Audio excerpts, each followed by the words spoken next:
A4 size paper को हम A4 ही क्यों कहते हैं, फटाफट से समझते हैं मैथ्स की मदद से। ये हमारा A4 साइज पेपर है, इसमें साइड्स का रेशियो एक खास नंबर 297:210 होता है।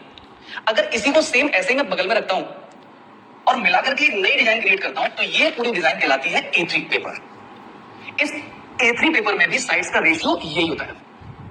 अगर मैं इसको एज इट इज नीचे फॉर्म कर देता हूं, बिल्कुल जैसा ऊपर बिल्कुल वैसा ही नीचे फॉर्म कर देता हूं, तो ये जो क्रिएट होता है इसको हम बोलते हैं A2 साइड्स।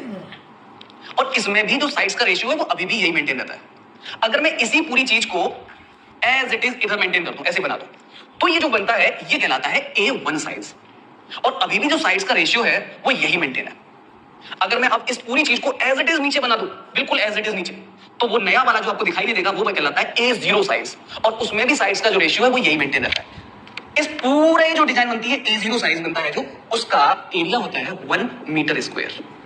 और ये जो नंबर रेशियो आ रहा होता है ये खास नंबर है, it is very near to √2। आसान भाषा में ऐसे समझते हैं कि अगर ये A0 पेपर है तो इसका एक फोल्ड क्रिएट करके ये बनता है हमारे लिए A1।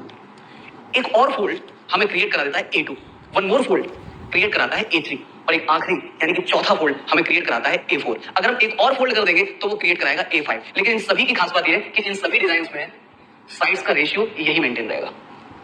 तो A4 साइज पेपर हमें लाइफ का एक जबरदस्त लेसन दे देता है कि आपके जीवन में कितने भी मोड़ क्यों ना है, आपके परिवार के जो मूल नियम है वो नहीं बदलने चाहिए, जैसे कि A4 ने नहीं बदला A0 का मूल धर्म। राधे राधे।